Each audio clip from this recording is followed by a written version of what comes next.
Okay, so today we're going to talk about evolution. Evolution is just change over time. Lots of things evolve.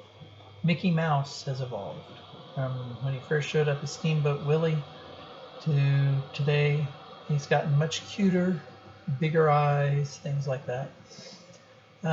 Computers. In my lifetime, they've gone from objects that took up a whole wall to the things you hold in your hand.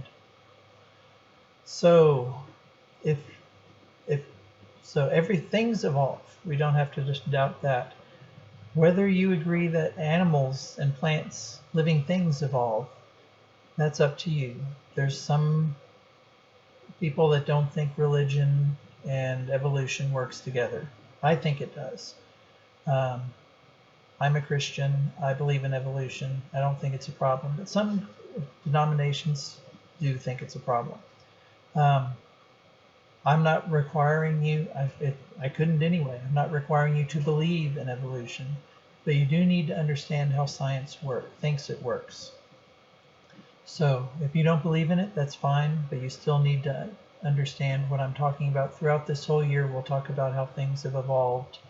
And if you don't think they did, that's fine, but at least you'll understand what I'm talking about, how science thinks it works. So let's take a look at these. How are these structures the same and how are they different? Here we have the wing of a pterodactyl, the wing of a bat, and the arm of a human. How do you think they're the same and how do you think they're different? Okay, so if you'll look, all of these limbs have the same bones. Humerus, humerus, humerus, ulna, ulna, ulna. The carpals, metacarpals, and phalanges, you can especially see the phalanges in these pictures. Those are the fingers. So their shape is very different. If I was a bat and I held my hands out like this, my fingers would touch the ground. And if I was a pterodactyl, my little finger, I could touch the wall behind the computer with it. But the bones are the same, they're just different shapes. So the definition of evolution is change over time. Get rid of that. Biological evolution is the genetic change in population over time.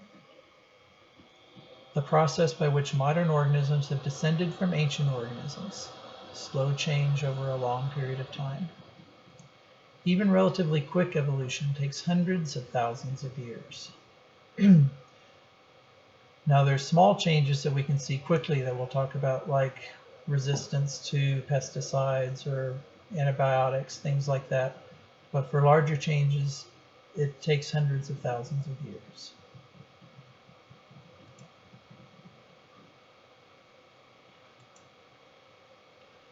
So Charles Darwin figured out how natural selection could lead to adaptive evolution. He noticed that, and everyone knew, that offspring resemble the parents. Variation in traits can be inherited. If you have the same shaped nose as your mom, it's because that was inherited. And variation in traits can equal a variation in fitness. Probably not the shape of your nose, but other traits will change. If you like, if the antelope has a slightly longer neck, it can reach leaves a little bit higher than its other members of its species. Fitness is the ability to survive and reproduce, and it depends on the environment. When we talk about fitness and evolution, we're not talking about how strong they are, and it's not that they're stronger than other things, they're more fit to the environment. And that depends entirely on the environment. So a polar bear is incredibly well fit to its environment in the Arctic. Now, what do you think would happen if we put it down in the middle of the desert? Polar bears in the desert would not survive very long. They've got all these adaptations to stay warm. You put them in the hot desert, they would die of heat stroke very quickly. Plus, anything they were trying to catch would see this bright white bear coming at them from a long ways off because they don't blend in like they do in the Arctic. Here's a polar bear in a zoo in a warm environment. Strange things happen when you keep polar bears in a warm environment. Their hairs are hollow, and algae actually grows inside of those hairs, something that doesn't happen in the Arctic. But they look pretty strange, don't they? So why do organisms match their environment? Natural selection is defined as a differential survival and reproduction of individuals based on genetic differences in some traits. Basically what this means in simple English is organisms that are better fit to their environment are going to survive better and have more offspring. Okay? Certain traits help an organism live longer and have more offspring. That's all it is.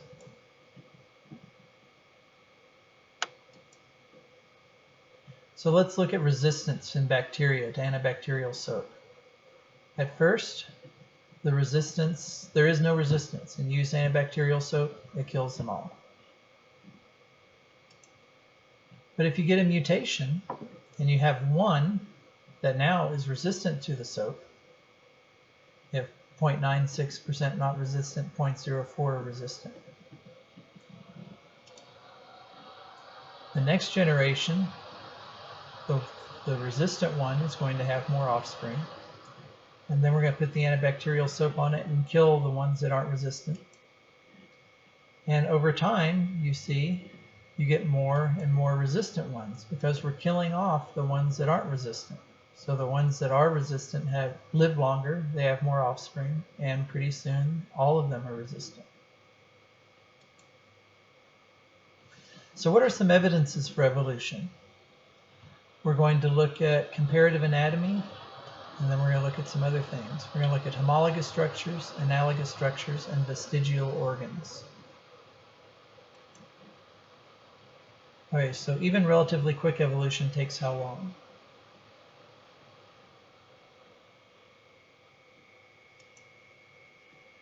Okay, so homologous structures. Homo means same. Homologous structures are structures that are similar in anatomy, but they may serve very different functions. Examples, the cat, the whale, and the human forearm. We all have the same bones in the forearm, but we use them for very different things.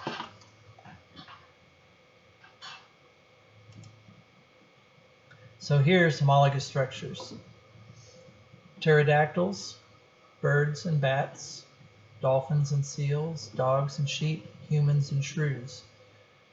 You can see even the very different ones, like say a human and a dolphin. Even though the shape is very different, the bones are all still there. Humerus, ulna, radius, carpals, metacarpals, phalanges. In a dolphin, the hand is bigger than the entire arm, but it's all the parts of the arm and the hand are there. The shrew looks very much like a human. A shrew, by the way, I'll show you a picture in a second, is kind of like a mouse with sharp teeth.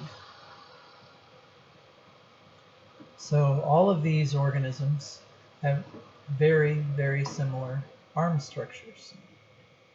Those are called homologous structures. Here's a shrew.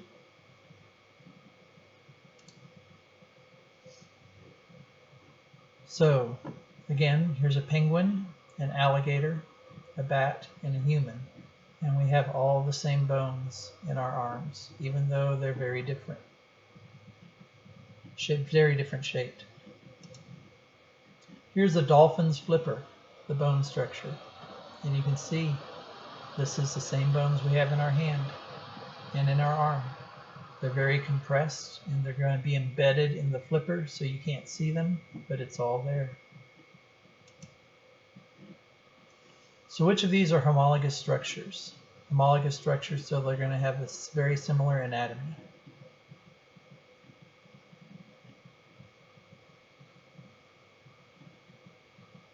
You can see the wing of a butterfly Butterflies don't have bones. They're going to be very, very different in structure. Okay, analogous structures.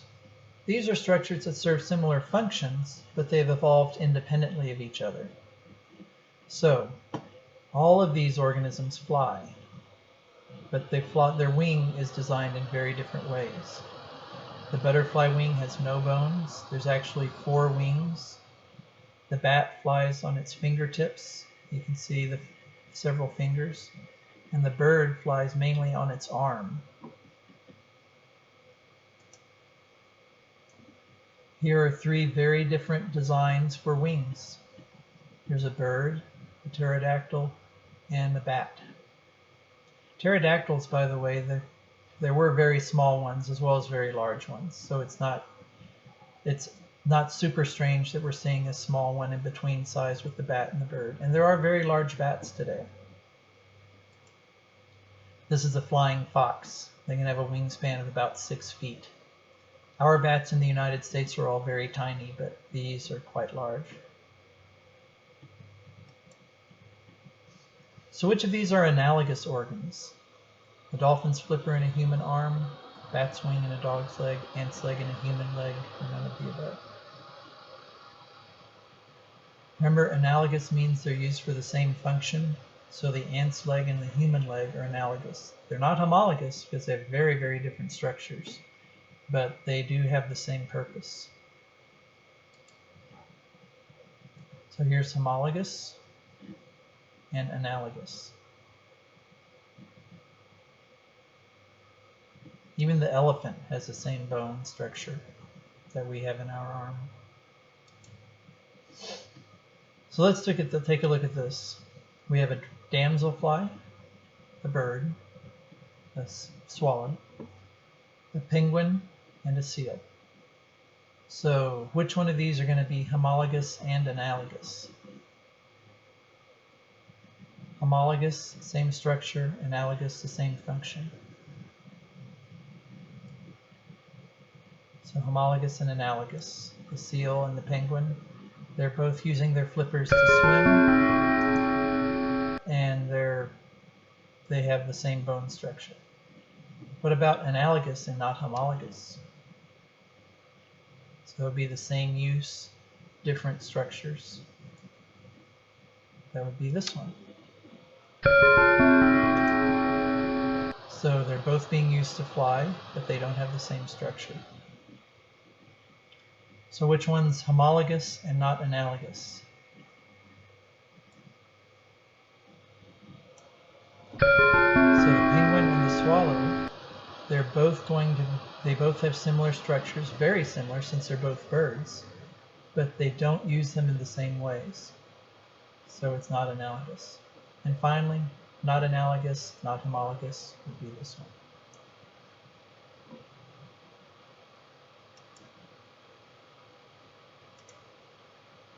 Let me see.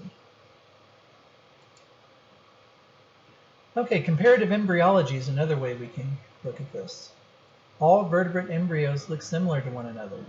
And this indicates that similar genetics are at work. This is a turtle. This is a chicken. I think this is a human, but I'm not sure. So take a look at all of these different embryos. These are all from different species. Let's look a little bit further along in their development. And then a little bit further. So you can see this is a fish, this is a salamander, a tortoise, a chicken, a rabbit, and a human. At this stage, they all look very similar. At this stage, the fish and the salamander still look alike, and the tortoise, chicken, rabbit, and man almost look alike. And then finally, at this stage, you can start to see. You can see the shell of the tortoise. You can see the beak of the chicken. Though showing reptiles and birds are still very closely related. These still look pretty close, don't they? And then there's a rabbit and a man, human. Okay, other evidence is vestigial organs. These are organs that have little or no purpose in the organism. They may become smaller or even disappear. but the ancestors used them. So our tailbone, or the appendix in humans, is the tailbone. Even though we don't have a tail, we still have a tailbone. Then the appendix. We actually have found out there's a use for it. If you get very sick, you can flush out all the good bacteria from your intestines, and the appendix is a good place for them to recolonize the intestines. But when our ancestors walked on all fours, it didn't cause near as many problems as it does now when we're bipedal.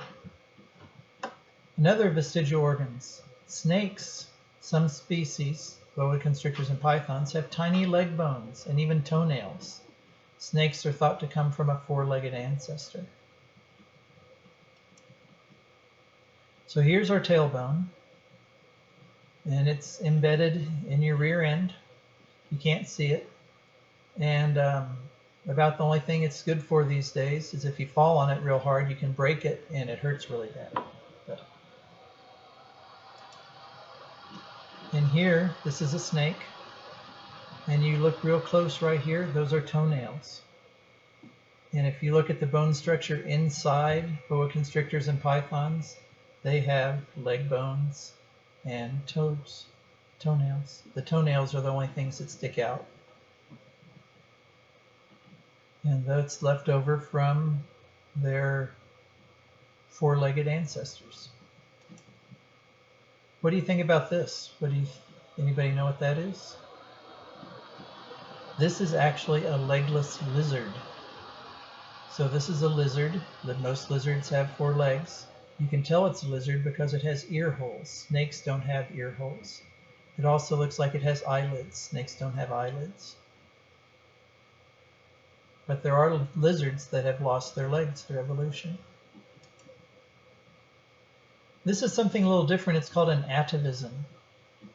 This is something that used to be present in the ancestors. Most organisms today don't have it, but every once in a while one will be born with them. This is the dolphin with hind flippers.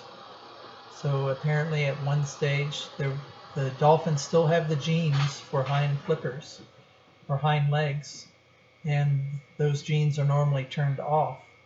But through mutations, genetic mistakes during development, the genes get turned on and you get flippers forming, or get something forming that that's not normally in the organism. Occasionally humans are born with a tail. They're usually amputated right after birth, but things like that. Okay, convergent evolution. This is something really interesting to me. This is when you have two species apparently becoming more similar. They've adapted in similar ways due to similar environmental conditions. This is not due to common ancestry, and it explains a lot of analogous structures. So here we have four spiny creatures.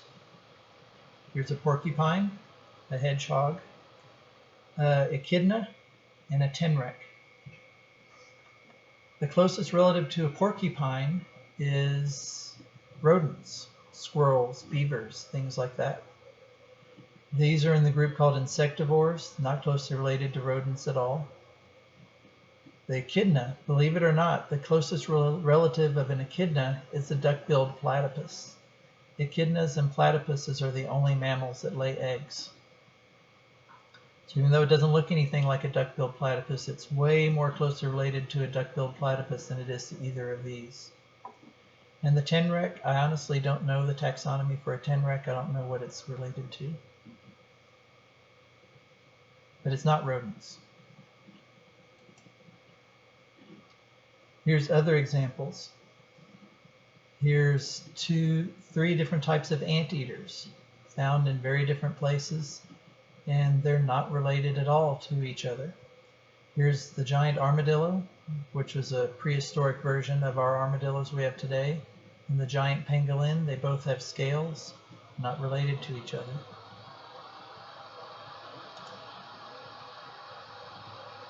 Look at this. This is an ocotillo from California, and this says only California, but they are found in the rest of the Southwest as well. We don't have them here, but in southern New Mexico there's lots of ocotillos. This is a plant called Nalaudi. I have no idea if I'm pronouncing that right, from Madagascar. Totally unrelated, but this is a good plan for living in the desert, having the very small leaves and having the spines to protect yourself. And they developed it independently. Here's something else. Cacti are only found in the New World. And so these two plants are very closely related. They're both cacti. These two plants are closely related. They're both in the group called the Euphorbia. These are found in the Old World. These are found in the New World. But these two plants look very similar, and these two plants look very similar, because that's a very good adaptation for the desert. Here's my favorite. So sharks, dolphins, and ichthyosaurs. Ichthyosaur is a reptile that is extinct now, that looked almost exactly like a dolphin. Dolphins and sharks look a lot alike. If you see a dolphin from a distance, it looks kind of like a shark. They all have the same shape, same dorsal fin. This is, like we talked in the form and function, this is convergent evolution. This is a very good shape for swimming quickly in the ocean. Here's an ichthyosaur. This is from Walking with Dinosaurs. Computer animation, obviously. But you see, it looks a lot like a dolphin.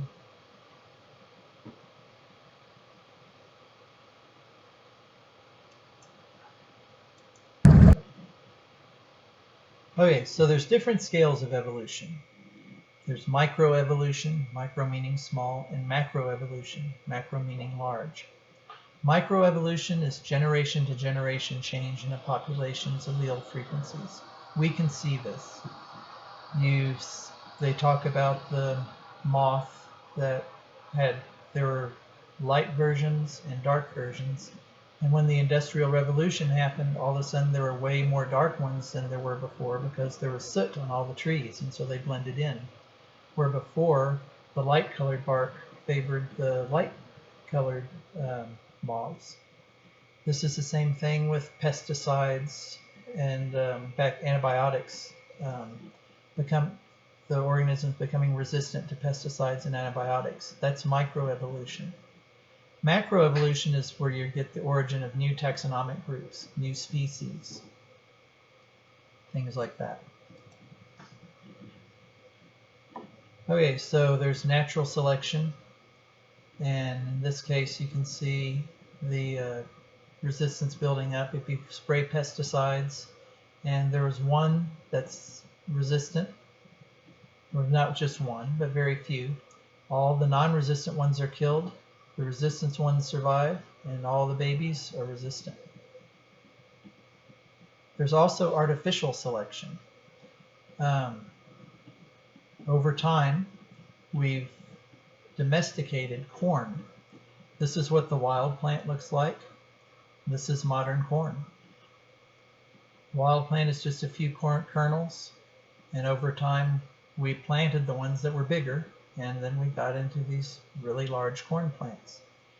Dogs. All dog species are evolved from wolves.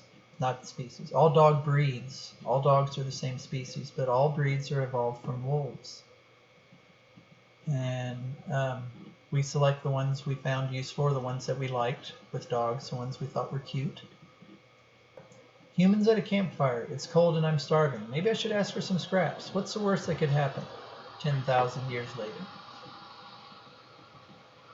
Anyway, so we do artificial selection, and it happens much faster for us because we're picking things. We can select things relatively quickly compared to it just happening in nature. But anyway, that's evolution. We'll be referring back to evolution throughout most of the year. That's all for today. Have a good day and stay safe.